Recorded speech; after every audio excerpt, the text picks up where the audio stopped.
All right. It's another Thursday night with Real Monsters. I'm your host, S.K. Barrett. Joining me is the ever somewhere Wes Hobrick. Yeah, ever somewhere. You're always somewhere, man. Eh, I would hope so. How you doing? Oh, not too bad. Oh, I need to mute that. Ha! There you go. Uh, there we go. Muted. Yeah, I'm all right. I'll live anyway. Yeah. Um, I'm um, here in the People's Republic of Insurrection in the Seattle area. yeah, what And, was that with the news and Chaz area, whatever it is? well, I didn't Chad's was quite the understand original that. title, but I don't think they voted on that. So they had to have a new vote. And it was kind of comical about how, they wanted this, governing body. It's hilarious because they throw the government out, and then of course they have to establish a government. Yeah, That's this kind is of the first true. thing. And so we got to have, we want to have 12 people at most on this governing board, but it's got to be the right mix of people to represent everybody. And so it's been an ongoing, kind of hilarious debate over how to get the right mix of people in this council and still keep it small, but you can't. Mm-hmm. Oh, yeah. I mean, absolutely. Interesting. I had been meaning to read a little bit more of that And out then there. there was the guy he went there and he set up a tent and decided to go for a little stroll around the area, and he came back and all his shit was stolen, including a MacBook Pro, $400 cash, food, everything. And Wow. he went on to Twitter, no, Reddit, I think it was, and was complaining about that. And some of the people were like, just, don't be upset because obviously somebody else needed that more than you did. Mm-hmm. Consider it an unplanned donation. Okay. Well, Well, I'm gonna go yeah. unplan some donations, man. Is that how it works now? Yeah. Oh, apparently with some people. But yeah, I mean, we got a good amount of what was going on in the news, but I think the one that about sums up the week for me Yeah. was the guy who was fined 500 euros for farting maliciously. Well, isn't that always the case? It pretty much uh, sums it up. Yeah, farting maliciously. I'm not sure how that exactly plays out, but okay. Belgium, did you say? Austria. Austria. Yeah, you'd think they'd be a little tougher there. Belgians, Yeah, I could kind of see it, maybe, but Austrian yeah, police, come on, you guys have a better history than that. yeah. One would Eh, sincerely hope. One would absolutely sincerely hope with that, but yeah, we got a interesting one tonight, no doubt about it. yes. And one This of the guy, interesting things about it, I think we've only covered one serial killer case from Australia, and that would have been the backpack killer. yeah, I believe so. And this guy, Eddie Leonski, technically wasn't even from Australia. Right. But He it was was in a, Australia. yeah, yeah. I mean, But he killed 3 women in Australia, yeah. but I mean, he was born in New Jersey into a family that you could best probably call them reprobates. Um, there's a lot of drunkenness in there, a lot of I don't know. addiction, and a lot of mental illness. He looks like a happy guy. Let's get his Yeah, picture up there. There he goes. I mean, he looks like a happy guy.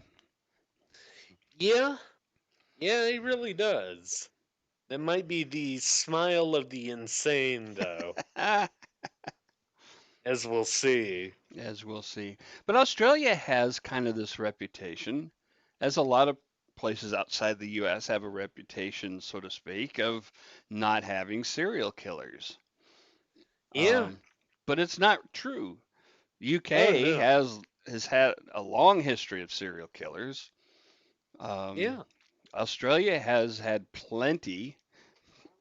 Oh yeah. Yeah. I mean, and with this guy, it's nice to set the scene for people. It's 1942, in Melbourne, which is the city there that was most under threat from the powers in the Pacific, especially Japan, Right. They even got during that bombed. time. Yeah, they did. You know what? I don't know if this holds true for other people, but whenever I hear discussions about Australia, you never really hear them mentioned in terms of World War II.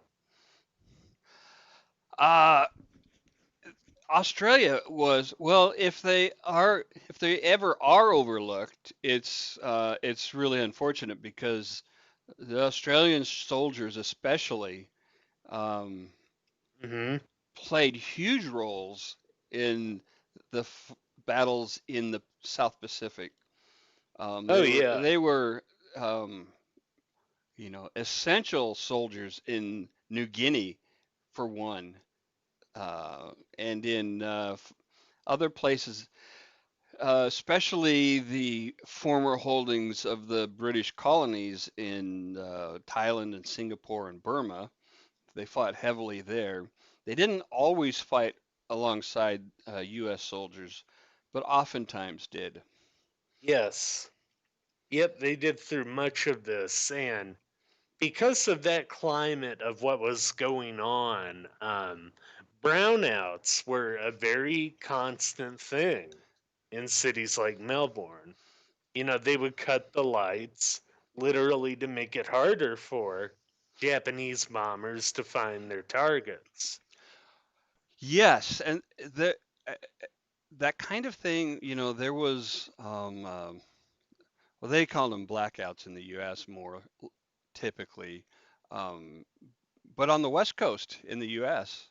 and some on the East Coast in the early years because of the U-boats on the East Yep, Coast. There was a lot of effort that went in to make nighttime targets harder to find. yep. Oh, absolutely. And that gets into, I think, the difference between a brownout and a blackout, too. Because for some people, there seems to be kind of a hard to understand difference between them. Yeah, But at least around here, a brownout refers to when it's not so bad and not so widespread. right. And Uh, typically these days you get brownouts like in California where they will cut power to certain sections of a or regions because they just don't have enough power to go around because they're idiots. hmm Yeah, that was actually one thing in the news this past week too. What's that? PG&E, the power company out there, Right?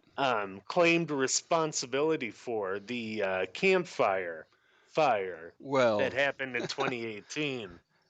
because they were. I mean, it's not like Yeah. Oh yeah. they weren't fooling anybody if they were going to try and say it wasn't their fault. Oh no, no, they weren't. But they did actually claim that responsibility in a court of law. So Wow, that's that's huge yeah, and expensive. yeah, yeah. It definitely will be for them. But yeah, I mean, this is the sort of the context in which many thousands of American soldiers were Right. coming down under. So Um, Australia, for context, Australia was an important staging area for American military personnel, coming from the United States and going into mhm. theaters of battle. and also to get R&R, rest and relaxation. Oh man, I got a sneeze coming on. Uh-oh. It's just um, so frontline troops. There it is. Bless you. Frontline troops would get, tired of fighting, and they would periodically get pulled off the front lines into rear areas, as they're called, to recuperate, not from injuries necessarily, but from the Hmm. mental fatigue of being on the front lines. And Australia was a common place for soldiers to come and get breaks. Yep, I know absolutely. I had an uncle who flew in the South Pacific, flew B-25s, Oh, um, wow. and his letters tell of um, getting uh, R&R in Australia just about the same time, Oh, quite wow. possibly in the same town. Yeah. I mean, there were quite a lot of them in Melbourne, which that was because there was a Camp Pell that's sitting not far from there that housed about 15,000 GIs at that place. Ah, So, yeah, you've got quite the influx there. But yeah, one of those GIs was a guy by the name of Private Eddie Leonski from New Jersey. Um, and he was often seen lurking around train stations and areas where you would see, a lot of people coming in for public transit. But this guy, he had a few red flags that should have been caught before they sent him to Australia. And ultimately, he killed 3 people. But the first one was in Texas in 1942 when he strangled and raped a woman with a bottle in Texas? in Texas. Was he in the army at the time? Yes. Huh. And did they But, know he did it? oh, yeah, they knew, Really? but it didn't But matter the, to the them. army's like, hey, we're at war. Killers are exactly what we're looking for. Basically, I mean, they let him slide any way you look at it. Hmm. But, Yeah, it is possible they could have thought, well, if he makes it through, maybe we'll look at it. yeah, yeah, And and it, you know, because a mhm, lot of high casualty rates on those island hopping invasions, they could have thought, one more body. yeah. I mean, he gets even weirder, though. Yeah. I mean, Leonsky. by the way, I'm not saying that was a military principle at all. The military prisons were very full of criminals, even during the war. Hmm. Yeah. They absolutely were. But yeah, one of Mr. Leonsky, Private Leonsky's favorite things to do was to affect a weird, unnatural, very effeminate falsetto. This is, Like all the time? Or but I mean like at random times, not just yeah, I mean like like were there certain situations, I guess, where he would I do that. mean, he would do it most often when he was drinking. And now this is a guy whose favorite pastime is drinking, and I would imagine he could drink just about anybody under the table. Yeah, I mean, you told me a little bit about the volumes that he could consume, which I can't even fathom, consuming of any kind of liquid. His average consumption was about 12 beers. in one sitting, interspersed with the occasional shots of whiskey and cocktails. Jesus. That is literally floating your liver when you are I can't drinking I that can't much. hold that much fluids of any kind. Yeah. I don't under it's never made sense to me how people can drink that much of anything. Well, and I had a roommate in college from Saudi Arabia, and he came here to Quincy Yeah. for a little while. And he was at our office with us while my father was unloading a truck, of our beer shipments. Okay. And basically, what he did was he set him down with a full 750 milliliter bottle of vodka Okay. and about a 2 liter of squirt. 40 minutes later, I kid you not, it was all gone, and What? he was not looking drunk at all. He was not Wow. acting drunk. I have never seen somebody with that tolerance for alcohol. Never. Ah. Yeah, so I was on a little day cruise in England with some small business owners. It was a little trip that my host over there, uh, my friend of mine, was um, little business association that she was part of had rented the boat for the day. It was a little celebration of their good year, and she couldn't go, so she gave me the tickets. And it's just one of these small cruise boats. Uh, you know, Probably 50 people total went Mm-hmm. on this. Those motherfuckers drink that boat dry, and that boat was stocked, and they just kept chugging it down. And so the boat drove out to the Isle of Man, Yeah. where they have car races and motorcycle races out there. And the first thing everybody did, well, I'm sorry, the only thing anybody did once the boat docked was head for the pubs. Then they went back to the boat, True. kept drinking until we returned to Southampton, where they wanted to hit a pub again, and then took the bus um, back to town, where they went straight from the bus to the pub. Wow. Yeah. That was impressive, Yeah. but nothing like this guy. Yeah. I mean, this guy, he was known for drinking that much, and he was also known for other antics while he was drinking.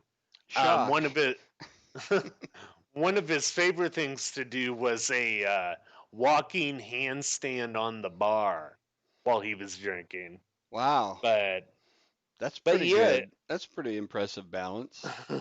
yeah. I mean, but the other thing that he was known for with that was the disgusting way that he liked some of his drinks. Oh, Oh my god. here's the Leonski cocktail. Yeah, a Leonski cocktail.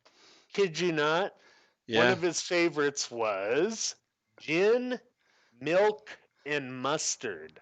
Oh my God. Three things that should never be in the same glass at the same time. Yeah. And another one, beer, whiskey, and tomato ketchup. I, I, I kind of feel like maybe these are drinks that he wouldn't start with. He'd have to get drunk enough to have them. It, this guy was weird enough. I mean, he might have started that way. I'm not sure. Yeah. But That's y- that is that's the kind of stuff you drink on a dare, yeah, not as a yeah. favorite. And let's bring this back full circle for a second. Okay. You've got a guy who one of his main habits is talking in that falsetto voice, like a woman, he said, and then ordering this shit when he gets into a bar. gets dead drunk, starts doing handstands on the bar, and quite often gets into a bar fight too. Did he have blackout drunks, or was he able to remember things the next day? Do you know? My understanding, it was pretty much blackout. Yeah, that doesn't surprise me at all. Yeah, yeah. I mean, it really doesn't, but um, yeah. And then you throw this guy in to the Melbourne Brownouts of 1942, Hmm.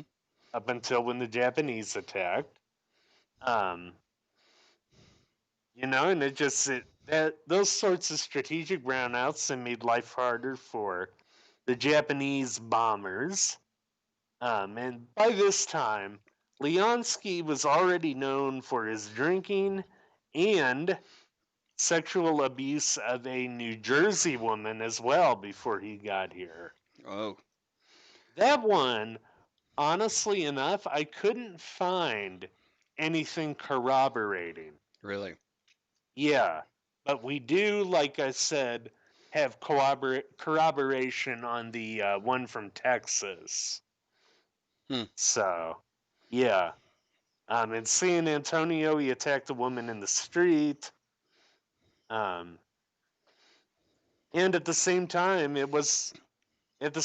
he attacked her, he started becoming more and more of an alcoholic, to where his higher ups started to nose. And that's when you get in also to this being World War II, the relations between the Allies, between America and Australia, were not always perfect. And as we'll No. see as this goes on, it tends to get a little bit worse, kind of scarily worse. But Well, one of the problems that some of our allies had was, the Americans just kind of would decide shit. Like, we're going to go make bases in Australia. oh yeah, They wouldn't always ask permission, they just decide shit. oh yeah, absolutely. But then you had, on top of that, rumors of the Yanks running off with the wives of Australian soldiers, and Yeah, also being generally oversexed and overpaid. and over Is here. That was the saying, overpaid, oversexed, and over here. Those are three problems they yes, had with American soldiers. pretty much. In England Yeah. too.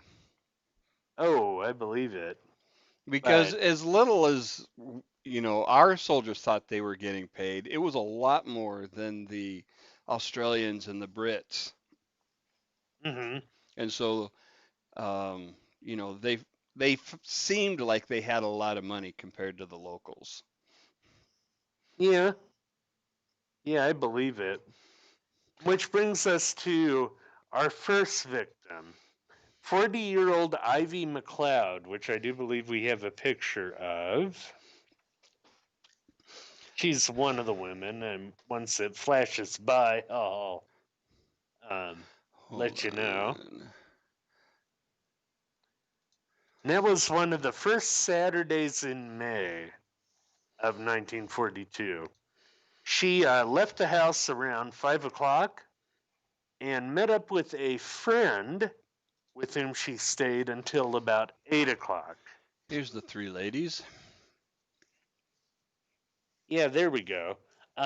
Ivy was the very first one there with the fence behind her. She's also in this news clipping. Yep. Um, but yeah, she met up with her friend until about 8 o'clock, and then she headed into the city where multiple witnesses saw her wearing a black dress with a frilly neckline. Well, there you go. She was asking for it. but Having a frilly um, neckline. Ivy knew that area of Melbourne pretty well. I mean, she worked there as a waitress. And by 11 o'clock, she was in the home of an aircraft mechanic she had known for 7 months, and that was a guy by the name of John Patrick Thomas. Um, he actually knew her as Ivy Darvsicle, which is her maiden name. So yes, she was married. Hmm. Um, the couple, however, Yeah. were her and Mr. Thompson were planning on starting a new life in New South Wales. Thompson, however, for his part, did not know Ivy was married. Oh. Yeah, that could be a problem. Oopsie. Um, but meanwhile, Leonski is leaving a bar directly across from where Ivy is leaving Mr. Thompson. Thompson offers to walk her to her tram, and she still said no. The area was very public. There was enough people around, Right. and perhaps because she was married, she didn't want to be seen with him quite yet. But Right. it was about 2:30 a.m. and her tram was due at 2:45 to return to East Melbourne. Meanwhile, Leonski, staggeringly drunk, approaches her, asks if they can talk, and this was done, of course, in the voice of a woman. Oh. Okay. That. How does that not just freak her out? Yeah, one would think it Come would. on. Come on. I mean, maybe if her back is turned and she hears what is probably not a really great female impersonation, Yeah, and then turn around and it's some soldier making that yeah, voice. How does that not freak you the hell out? yeah. I mean, this is a big burly guy who's Yeah. doing that. But Leonski himself was severely abused as a child. His dad was a total drunkard, and mental illness actually ran in a good part of his family. Yeah, Um, that sounds right. I mean, but correct. now, this is where we get to look at the psychology. We've talked quite a lot about serial killers' mothers on Yeah. here on this Yeah. show, True. and this guy was no exception. His mother was his constant source of comfort when he would be beaten by his drunkard, waste of life father. Okay. Well, that And sounds like a good role for a mother. Sure. yeah, she would, neighbors actually reported hearing her sing him to sleep every Mm. single night. And yeah, and when he was in Australia, he was apparently missing her badly. Um, he went to wartime clubs and bars all over the city where he liked to hear women sing. And Oh he would yeah. often, stay late to hear that. Um, and then, of course, you have him singing in this falsetto when he's drunk. This big burly soldier, like we were talking about. Sounding like the Bee Gees. Yeah, yeah. So, I mean, I don't know if that could be construed as just self soothing behavior on his part when Yeah, he would do that. I was gonna say something very similar to that. That he probably was trying to, comfort himself the way his mother did and use her voice. Hmm. That makes it, Yeah, yeah, definitely. But yeah, Leonsky was a larger than life figure at Camp Pell, which housed about the 15,000 U.S. soldiers and in the town.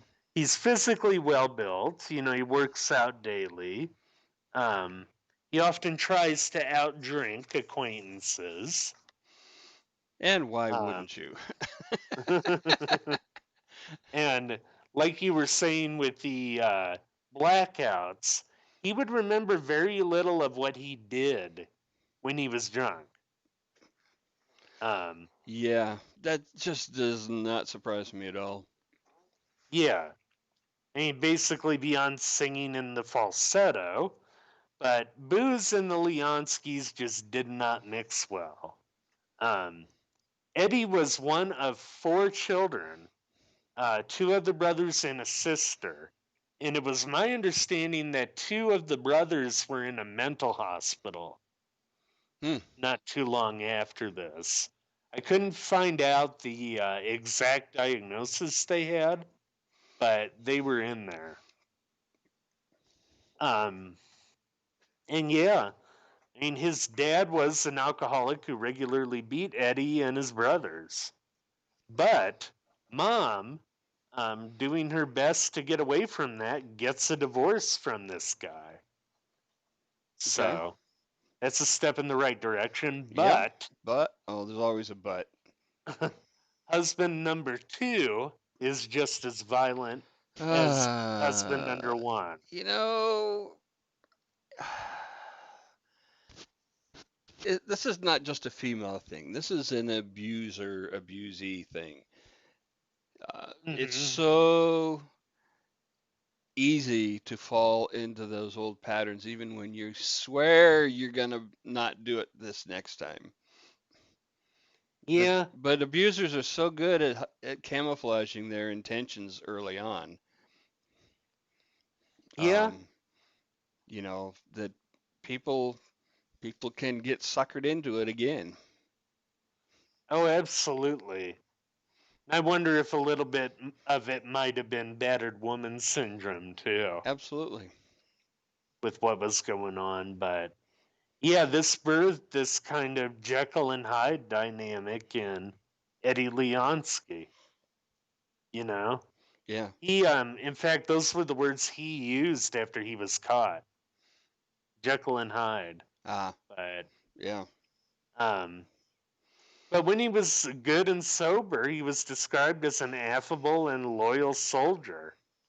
Um, but when he would drink, as he would a lot, he would be drinking just to get drunk. He would be very, very different.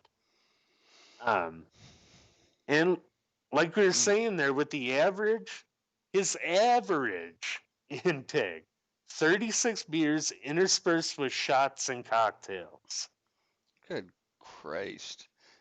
Yeah, yeah, on an average He day. must have been pissing like every 3 minutes. One would think. Jesus. I mean, man, I just thinking of what we do with selling booze. That would be like somebody drinking two 18 packs Yeah. at a time, three 12 packs, um, Christ.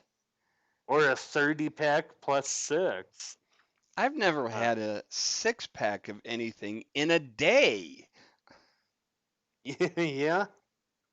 Now, yeah, the most I think that I've ever drank at a time was a whole bottle of high proof absinthe. Oh my word. Yeah, That must have been an experience. I woke up in my own puke. We'll just say that. And I was Oh, never going to we're do that again. oh my goodness. I haven't had absinthe before, and I'm yeah kind of on the fence about ever having it. Yeah, I mean, this stuff isn't the kind that has the huge amounts of wormwood in it and what have you. Right.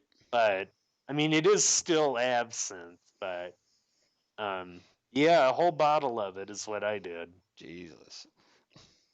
Um, yeah, and then the frequent bar fights, standing on the bar.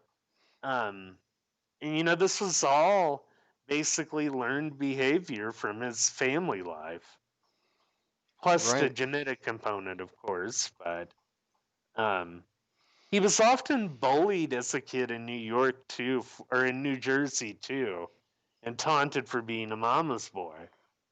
Um, and that's where the neighbors actually heard her sing Eddie to sleep quite often. Hmm. Mm-hmm. Um, and she became, this sort of saving archetype, I think, in his psychology and his mind. Which is, a little bit twisted because she's the one that put him in that situation Oh, yeah. Oh, twice. absolutely. Yeah. Yeah, and I mean, how many times have we seen that in looking at people on this show? I mean, it's But almost a Munchausen type of mentality where she puts him in danger so she can save him. mm-hmm. Yeah. Oh, absolutely. Maybe not exactly Munchausen's, but you know where I'm going with that. Yeah. The sort of the same mindset. Mm-hmm. But yeah, skip ahead to May 2nd, 1942. 'Twas a day off for the 15,000 men in camp. Sleeping two to a tent, they had to get out. Um, Yeah.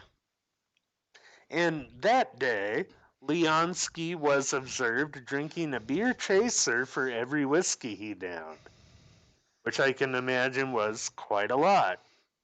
Um, let's see, the witnesses that day saw him get drunk at one bar, borrow money from his fellow soldiers, and go find another bar. Wow. Yeah.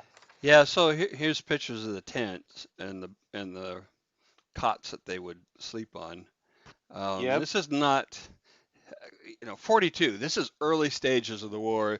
The U.S. does not have permanent structures anywhere. They would basically take over soccer stadiums and stuff and just throw tents in there just to give guys a place to sleep. Oh, yeah. And it was all churning, it was constant turnover and who was there and who wasn't. Yeah. Oh, pretty much. But yeah, that's Leonski spoke to the victim Ivy McLeod sometime between 2:30 and 2:50 that night. Um, and around dawn, May 3rd, a doorman at the Bleak House Hotel, a spot where Leonski had almost certainly been drinking, saw what he thought was a mannequin on the ground across from the hotel. Um, and he also saw an American GI walking away. So, naturally, the doorman goes and takes a closer look. Okay. It, and Ivy is dead over there. She is what was in the doorway. Whoa. She was nude, Strangled? yes, Okay. nude, strangled, sexually posed. Her clothes were strewn everywhere. Um, and ultimately, the barman inside the hotel covered her and called the cops. Just put like a blanket over her. Right. The autopsy, however, revealed no sexual assault. Well, whiskey dick. Yeah, I mean, it'd yeah, hard it be just, difficult not to, right? yeah, yeah, I mean, basically. And, there's so many other things there. I'm sure that a big part of his psychology was that he just couldn't perform, too. Yeah. But American military authorities refused to cooperate with the investigation at this juncture. Why? Their logic was because it was so late, how could anybody have seen the uniform of the Mm. soldier walking away? Well, but okay. That means don't cooperate? Come on. That was the That's position they lame. took. That's Yeah, lame. oh, absolutely. Um, Now, remember JT, Mr. Thompson, was actually the first suspect. As you But, would expect. yeah, exactly. But he was asleep all night and didn't even know about the murder until his sister told him. So, um, So he's JT off the hook. cooperated fully. Yeah. Um, a second witness came forward saying she'd been approached by an American GI who'd asked her to go skating. She refused, but this guy replied, quote, "You're lucky. I plan on killing someone that night." So, What? yeah. Yeah. Um, oh, and after the medical exam report was done, they found out that she actually died of a skull fracture Oh, that she likely incurred while being strangled. So, wow. um, and back then, evidence collection, of course, wasn't what it No. was today. We are talking about 1942, but yeah, um, because of delays in working with the authorities, the murder stories had been buried in the news for quite a while. Leonski walked free, but get this, he had actually confessed to a fellow GI that he strangled a woman. So he wasn't completely blacked out. I think, yeah, not completely, but I think it was him sobering up a bit that might have prompted him to do that, to confess, that is. Yeah.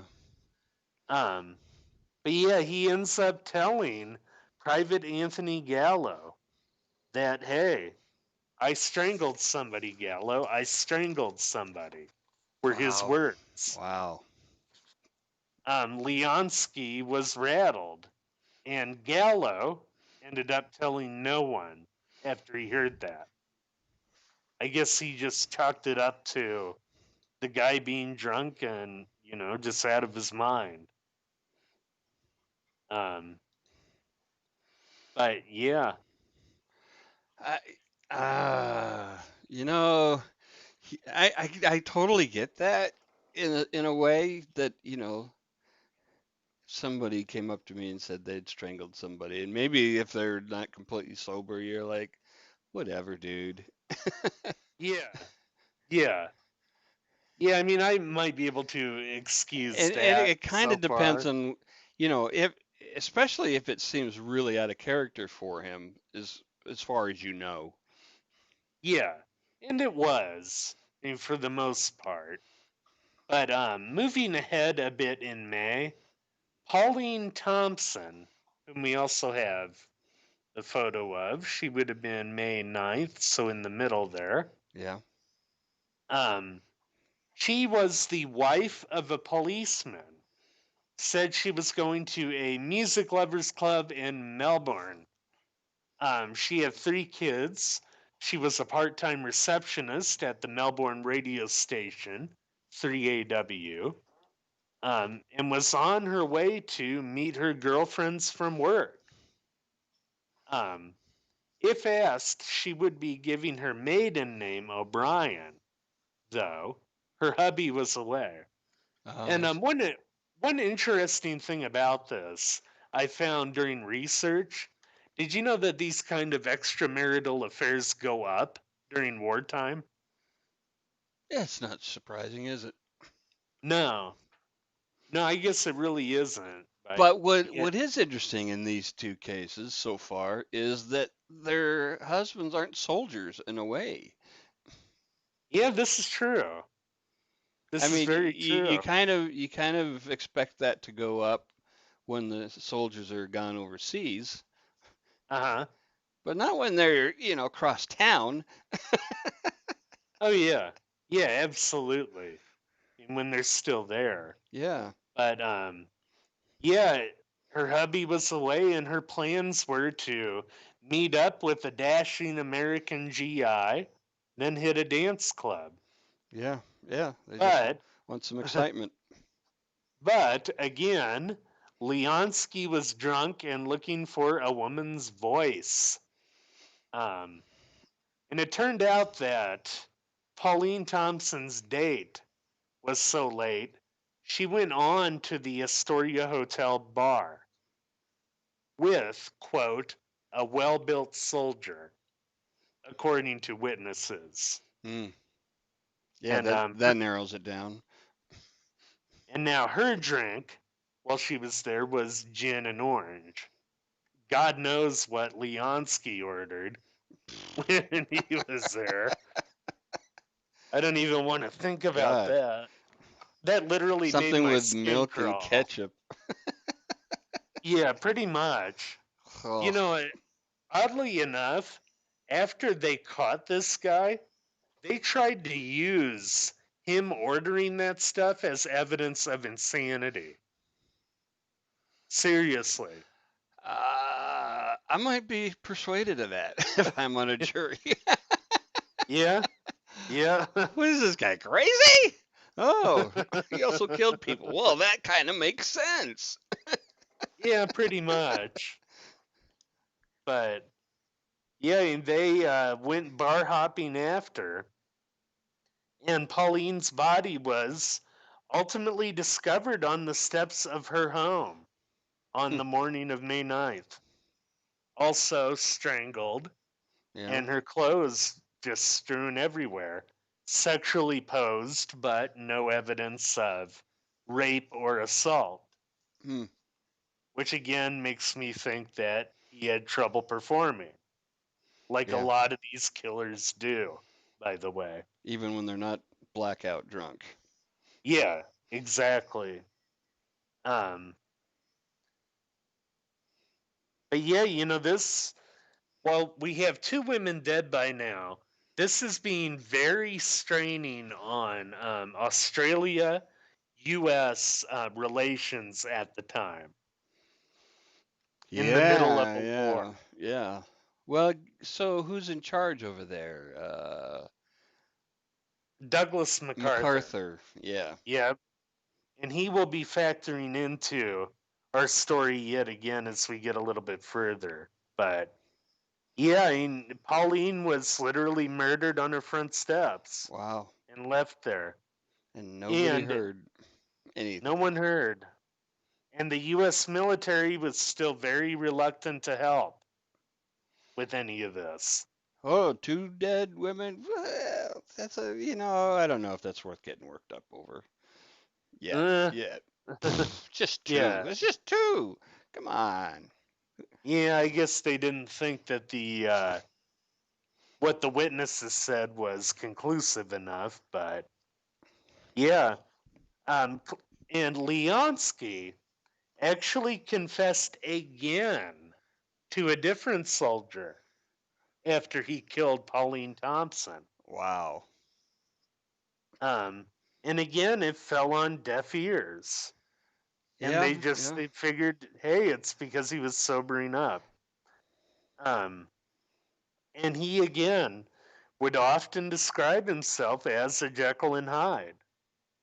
But it's also important to note when you get this far yeah. that there really isn't any suspicion of a cover up by the US military or Australian authorities here. Right. Uh, Sounds more like they're just disinterested, uninterested. They're not yeah, they're not fighting against it. right. Exactly. But after this one, the military did allow Australian investigators to take witnesses to Camp Pell Yeah? and see if they could pick out the soldier that they saw Oh, as they were marching. wow. So That that's a seems start that's anyway. it's a start, but that seems like a really shitty approach as far as Yeah, effectiveness goes.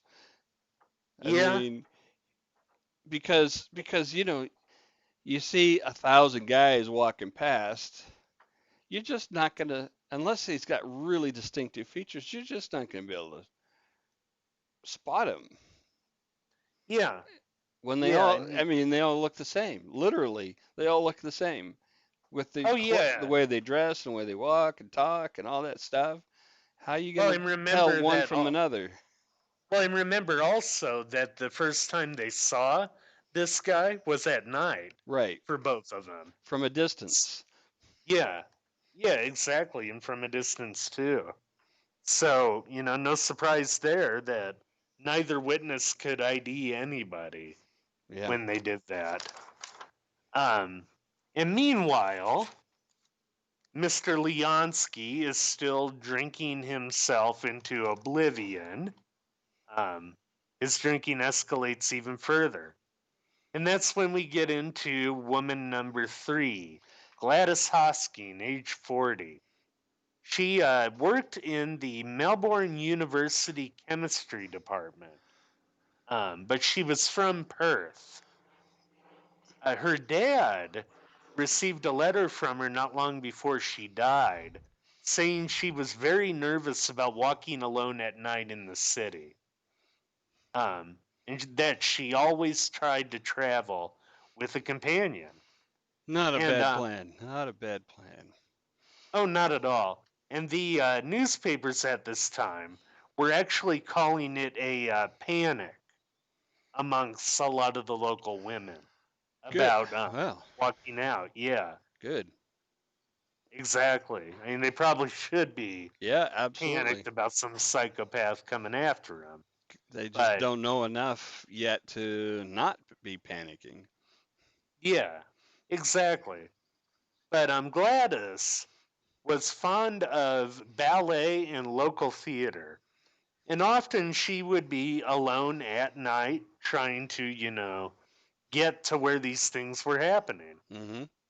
around Melbourne. Um, and thus we come to a rainy May 17th, 1942.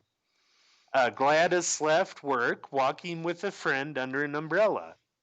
She had dinner not long after at a place close to Camp Pell, and this place also was not far from her residence. And then, fast forward a bit in time on that day, other witnesses saw her with a handsome American GI holding an umbrella over her as they were walking.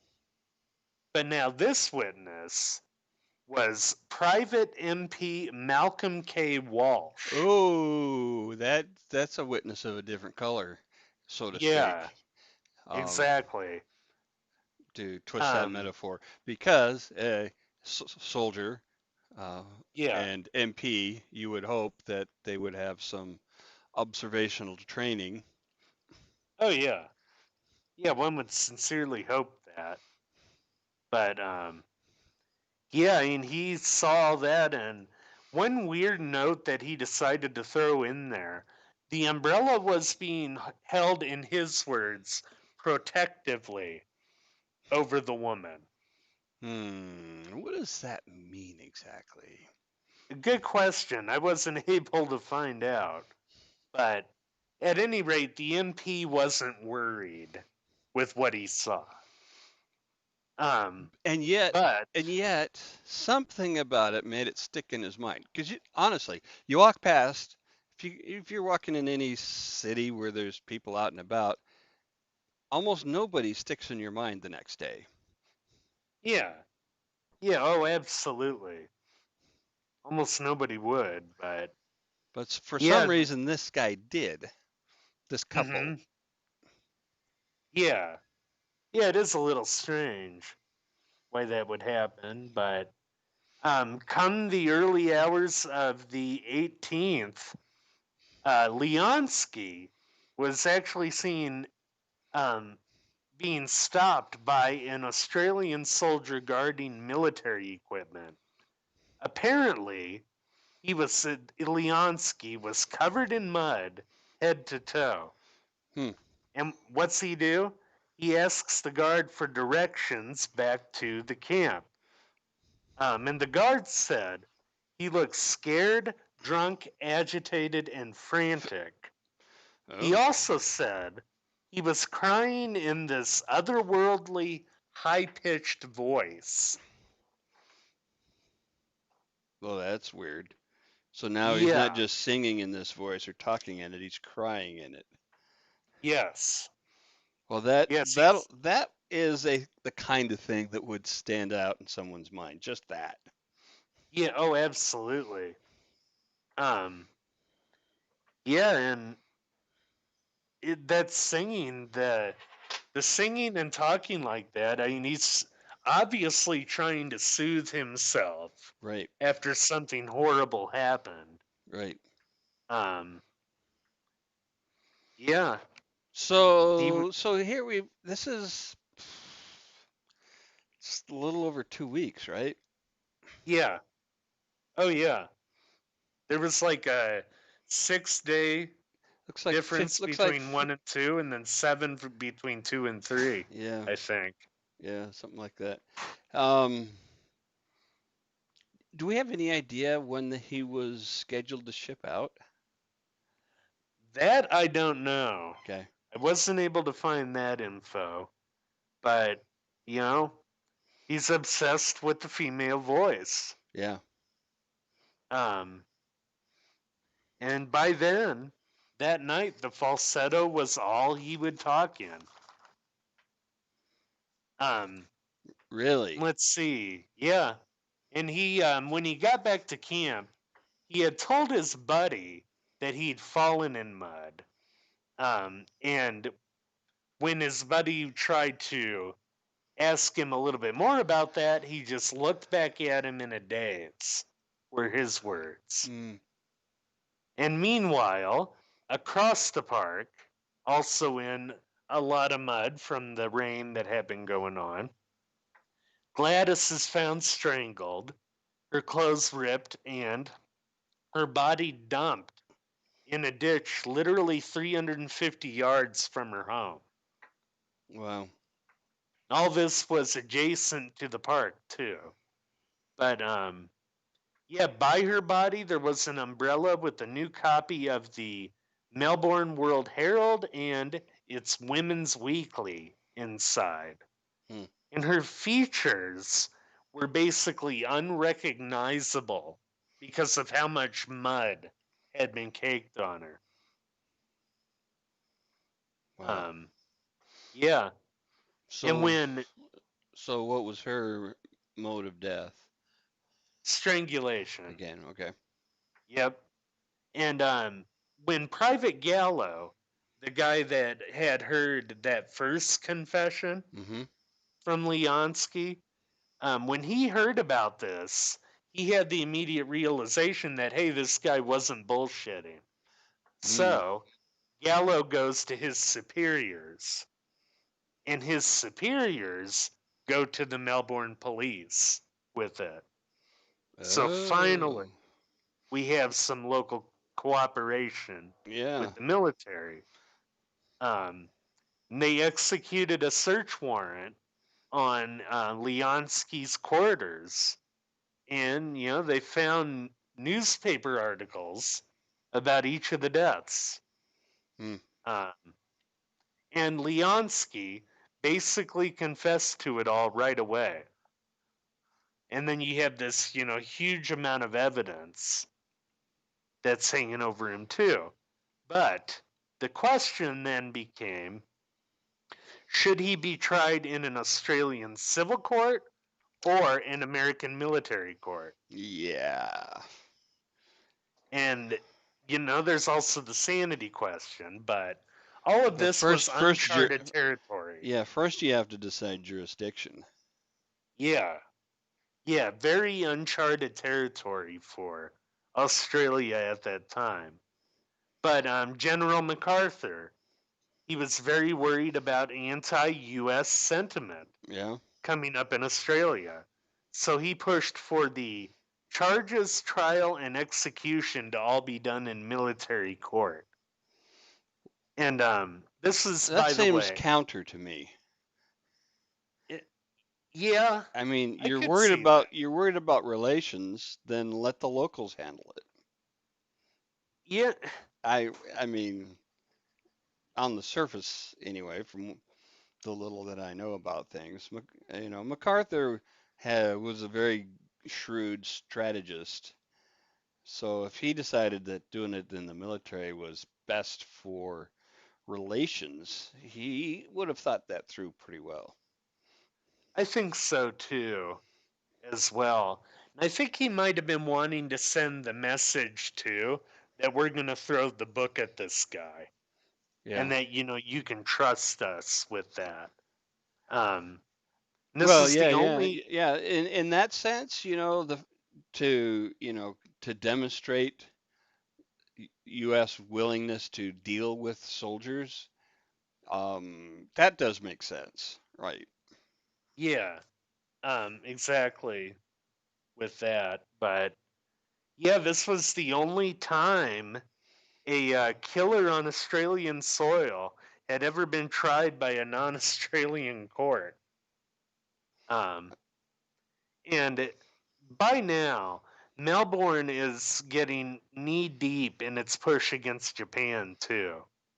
Um, there were also pushes against Timor in the works and against Burma at Hmm. this time. Hmm. The Americans and Australians are fighting side by side. Yeah, and just a couple years down the road, they would have been invading the Philippines together. Yep, that too. But before they get working on the court martial, there's a guy by the name of Ira C. Rothgerber who decides that he's going to take Leonski's case. Um, and he actually became a pretty potent figure in the legal community after all this, especially Was he during. was he U.S. military? Yes, Okay, yep, yep. that He makes bec sense. he was known for being a tough Colorado lawyer after, and he also had a position under JFK. Okay. Um, but this was the very first case that he tried, Oh, really? and it was a death penalty case, as we know. But yeah, this also gets into the sanity question too. And one shrink found Leonski sane and quote pleasant was his word. Mm-hmm. Only when his mother was mentioned did Leonski seem agitated. Um, Hmm. and apparently the logic was he didn't want to seem bad in his mother's eyes. Right. But it also makes you wonder if whether this guy would have been deemed sane today if you were to look at it with Well, what we know today. I mean, definitely an alcoholic, but that doesn't Uh, preclude sanity. yeah, We tend to view yeah. those things as separate questions. Oh, absolutely. I think with the mother fascination, there might have been something, though, that could Yeah. be construed Yeah, that way. a lot of mama's boys in the world that aren't killers or crazy. Yeah, yeah. Yeah, and I mean, his quote Well, was, as he maybe was, maybe not so many that aren't crazy. well, yeah. I mean, his quote was, as he was being interrogated, just so you understand, it's her voice I wanted to take. And this is also why, by the way, he is called the singing strangler, Hmm. not just the brownout strangler. Um, He- he wanted s- to possess the softness of of their the voices. voice. Yeah. Yep. How does that work exactly when you crush the larynx? I have no idea with that. Uh, Um, yeah, well, of course, he's drunk out of his mind, so it doesn't have to make sense. no. And he's arguably playing out all this Oedipal work Right. on a big stage. But yeah, wanted to possess the softness of the voice. So here's a question. If he had been born 20 years later, make it 30 years later, where he could have had a portable cassette recorder of his mother's voice, would he have been a killer? I don't know. Maybe not. Yeah, maybe not, right? If he could He have could been have listening, taken if he could have something. been listening to his mother's a recording of his mother's voice the whole time, maybe he doesn't go out and strangle women to get their voices. It But could be. but then again, if he wanted to possess those voices, hearing it wasn't enough. He wanted it to be part of him. Yeah. So And it, I think in his drunken state, he was crazy enough that yeah. he would have done it anyway. That's the kind of guy that you kind of figure he's gonna. if he's gonna get killed in a bar fight eventually, or Yeah, kill most somebody else. likely. Yeah. And I mean, my George, he was nuts, in my opinion, when you get that far past it. Yeah. But, um, yeah, I think if you were to look at it with today's psychiatric lens, he definitely would have been insane. Um, but Hmm. yeah, Maybe. his defense was nevertheless vigorous. Um, Good.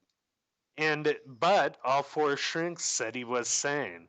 The court martial itself took 4 days. The verdict only lasted 40 minutes. I mean, they argue longer than that over, motions today, Oh yeah, s- especially in capital cases. yep. And oddly enough, 25% of the jurors said they believed he was insane Hmm. after this. So his sentence was hanging, Okay. and his attorney again, Rothgerber, appealed this all the way to President Roosevelt when it happened. But Roosevelt kicked it back down to MacArthur, Yeah. saying, "Hey, this is a military matter." Right. Um, yeah, and it didn't help that just before the hanging, American and Australian soldiers got into a rather nasty bar fight in Brisbane where there was one Aussie soldier who lost his life. Oh. Oops. Yeah, so that doesn't exactly bode well for that sort of thing. But Yeah. It is. Soldiers are funny in this, because it depends on who you're up against, who your friends are. Like if you're in a bar in Brisbane, you know, a Marine is not friends with a Army, U.S. Army or a U.S. Navy, unless there's Australian soldiers there. Then Americans are teamed up against the Australians, yeah, unless you take those same guys and you put them in the jungle in New Guinea, then they're all buddies, yeah, basically, right? So it all yeah, depends on the circumstances, who's friends and who's enemies. yeah. I mean, It's essentially. it's kind of funny. But yeah, and once you get down to it, Leonski was essentially sacrificed for U.S. Australian relations. Yeah, except he did it. Yeah, I mean, he did. I There's mean, no doubt yeah, about he it. wasn't framed up just to make people happy. Yeah, yeah. I mean, punishment wise, though, he was kind of sacrificed for that. But Well, yeah, hanging was, you know, not unusual. So, no, you know, no, and in fact, they hung him on the same gallows they used to hang Ned Kelly. oh, Yeah, back then. And that was November 9th. Dude was still 24. wow. Um, Another interesting thing that was created from all this, too, and especially from Rothgerber, was the Uniformed Code of Military Justice. Oh, they didn't have one before? Nope, Oh, nope, and Rothgerber did a lot to create that, starting from this case. oh, that's interesting. Hmm. Because, because then what do you base your prosecution and punishments on? Just whatever the court feels like? Essentially, and essentially, Well, that was pretty bad. We'll just hang him, I guess. And that one's, I don't know, seems a little less bad, so we'll just keep him in prison for a long time. That seems kind of willy-nilly. yeah, yeah. I mean that guy, that George Rothgerber, he was a hero when you look into all that. Yeah, it Quite a sounds lot like. of history. Quite a lot of history with him. Yeah.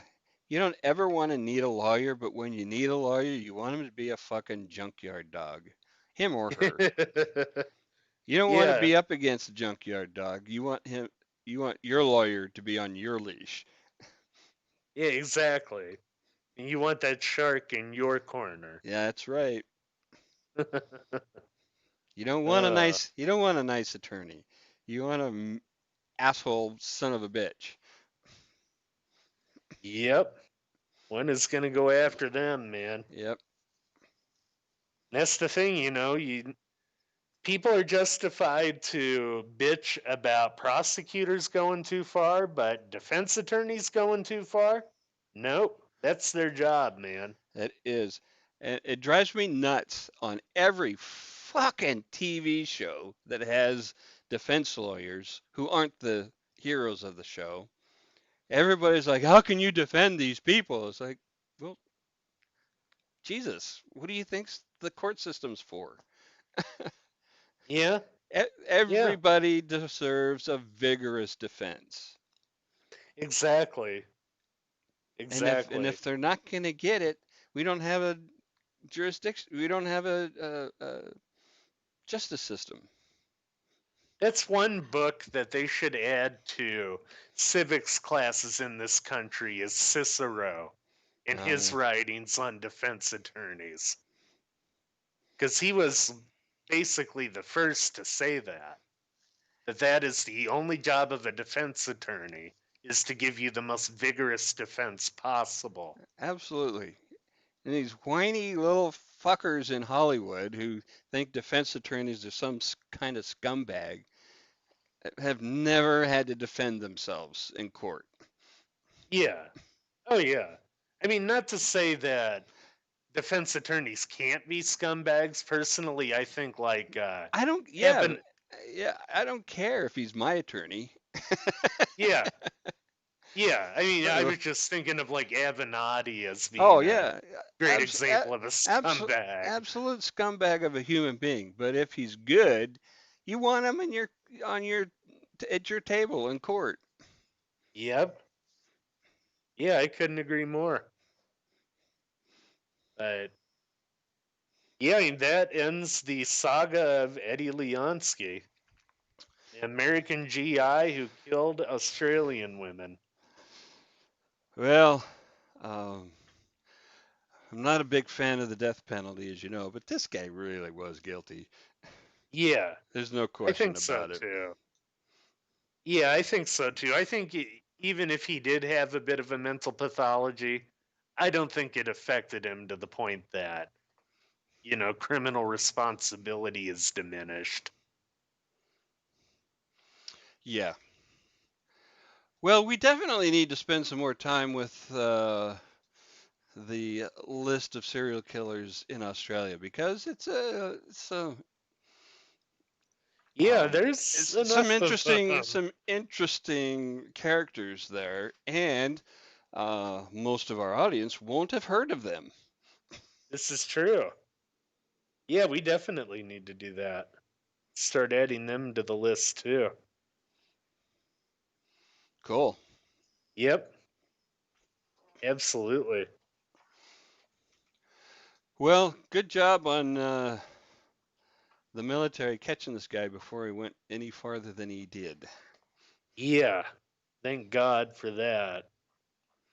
'Cause I think he would have kept killing had they not caught him. Well, that's how they go. Yep, absolutely. Alrighty. Good night, Right. everybody. Good night, everybody.